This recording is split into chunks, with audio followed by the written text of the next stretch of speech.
Surprise! I sold your childhood home. Frank's voice crackled through the phone, thick with smug satisfaction. The new owners want to tear it down, build something modern. Not that it matters to you anymore. My hand clenched around the phone as I stared at the white picket fence and the rose garden my mother had tended for 2 decades. A glaring sold sign stood on the front lawn, like a knife through memory. I had just driven by to check on the house, my mother's house, only to find it was no longer mine. My name is Amanda Wells, and at 35, I was watching my stepfather erase the last piece of my mother's legacy, without a word of warning. You can't sell the house, Frank, I said, trying to steady my voice.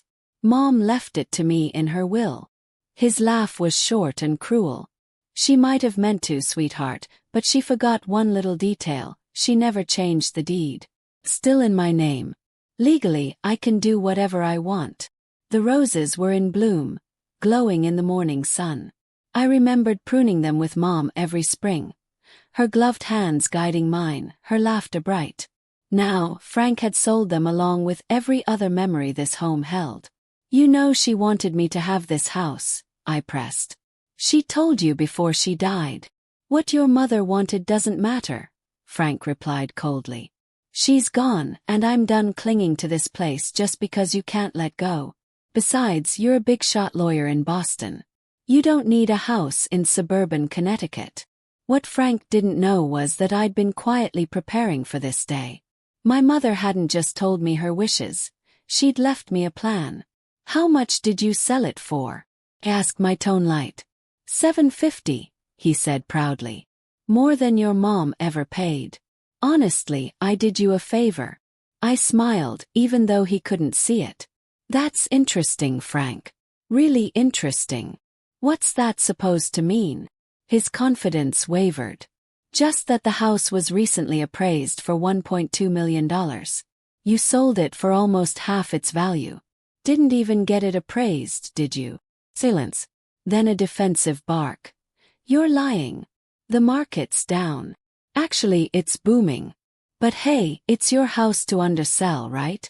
I'm sure you did your research before jumping on the first offer. I could practically hear him squirming. Listen here, you little. No, you listen, Frank, I cut him off. Mom may not have changed the deed, but she left me something far more valuable. Evidence. Years of your financial fraud during the marriage. Offshore accounts. Embezzled money. Fake investments using her clients. Every piece of it documented and handed to me with instructions. Detailed instructions. He went quiet. Then, you're bluffing. But his voice had dropped an octave, and I heard the tremble underneath. Remember the safe in Mom's office? The one you could never crack. I paused, parked in the driveway of the house that once was mine. I opened it last year. Want to know what I found? His breath quickened. Here's what's going to happen, I said calmly. You're going to call the buyers, cancel the sale, and transfer the deed to me. Quietly. Immediately. And why would I do that? He snapped. Because if you don't, everything goes to the FBI. Tax fraud. Financial crimes. Embezzlement.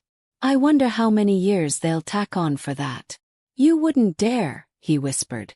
Try me. I ended the call, staring at the porch where Mom and I used to sip coffee every Sunday morning. She had seen this coming.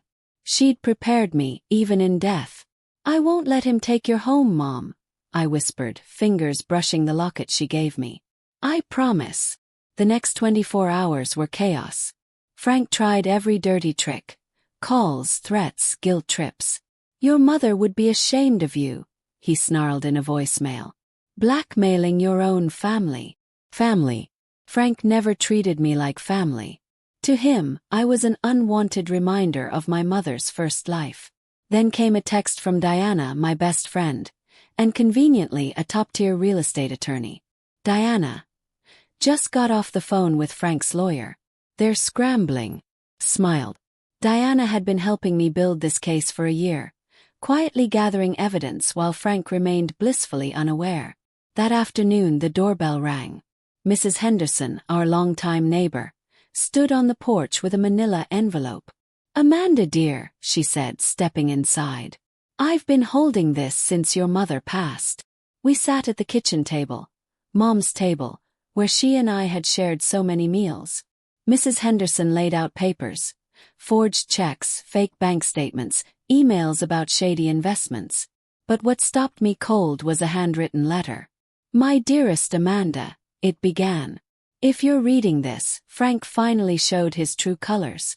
I'm sorry I couldn't stop him, but I've left you everything you need to protect yourself. Trust yourself, sweetheart. You're stronger than you know. Tears blurred my vision. She was brilliant, your mother, Mrs. Henderson said gently. Frank never realized how careful she was. But she documented everything. Another buzz. Diana again. Diana. Frank's lawyer wants a meeting. Tomorrow. You want me to handle it? No. I want to be there. The next morning, I walked into the law office wearing Mom's favorite power suit and her locket. Frank looked smaller than I remembered. Less arrogant, more cornered. His lawyer greeted me stiffly. Miss Wells, he said, we've reviewed the situation. We're open to a resolution. The resolution is simple, I replied, placing a folder on the table. Cancel the sale. Transfer the deed. Just like my mother wanted. Frank started to protest, but his lawyer cut him off. There's a binding contract with the buyers, he said. This is complicated. I opened the folder, laying out document after document. Bank statements, transfers, suspicious withdrawals. Then he can explain to them why he tried to sell a home acquired through fraud. Frank's face turned red. You can't prove any of this. We already have, I said coolly. And if you don't cooperate, we'll let the FBI decide the rest. Frank fell silent. His lawyer sighed. We'll make the arrangements. For the first time since my mother died, I felt like I was standing on solid ground. She had trusted me with her truth, and I had finally used it. Frank always thought he could outsmart us. But he underestimated the women in this family. He wouldn't make that mistake again. Emails outlining money laundering through Mom's business. Forged documents bearing your signature. And just this morning I received another statement, from a very credible witness. I laid the stack of evidence on the table. Frank's lawyer picked up the top sheet, his face tightening as he read. Frank tried to act unfazed, but the color drained from his face. That's not all, I continued. Mom kept meticulous records, Frank.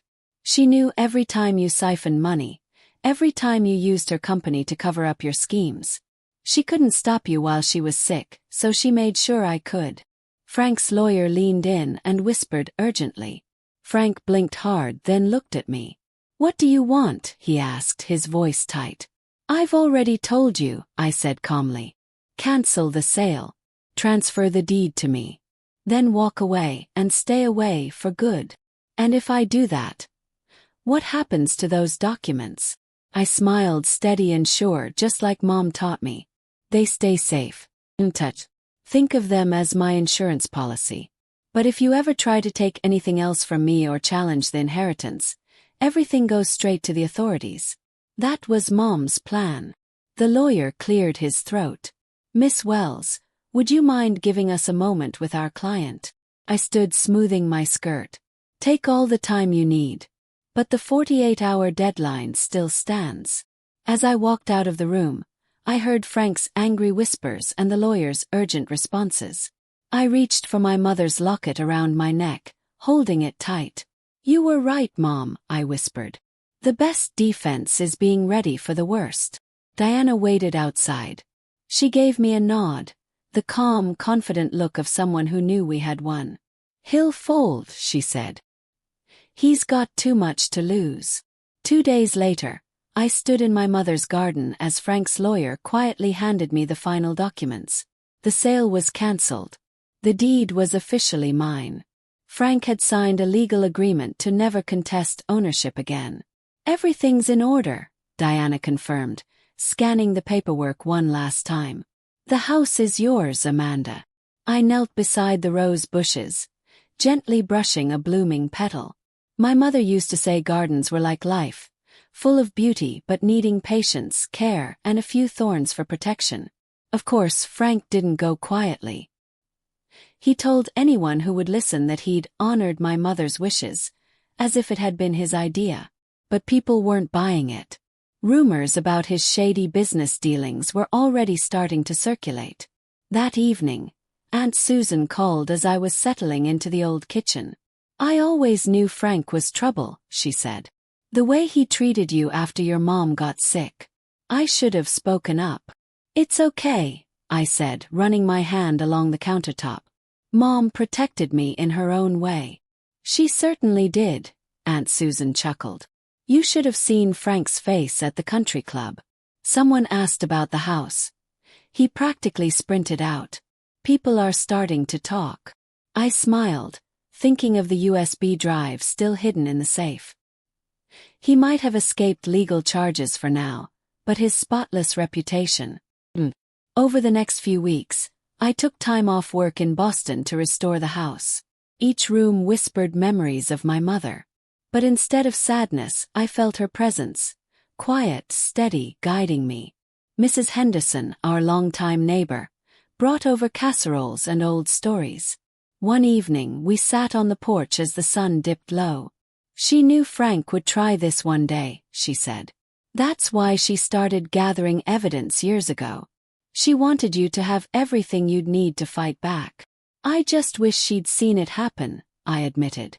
"She did," Mrs. Henderson said with a knowing smile. "Through you. You're just like her, Amanda, strong and steady. Frank never stood a chance because he never truly saw either of you." She was right. Frank had always underestimated us.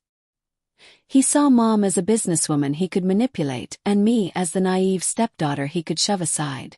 But he never realized we were playing the long game.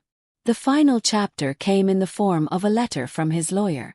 Frank was moving to Florida, fleeing the town he once ruled. His reputation shattered, his social standing gone. He hadn't been taken down by a court ruling. He'd been undone by two women he thought he could control. That evening I sat in the garden, the sky glowing with hues of gold and pink. I opened my mother's locket and looked at her photo. "We did it, Mom," I whispered. "The house. Your legacy. It's safe." A text from Diana popped up. "Drinks tonight." The neighborhood's buzzing about Frank's sudden retirement. I smiled but didn't answer yet.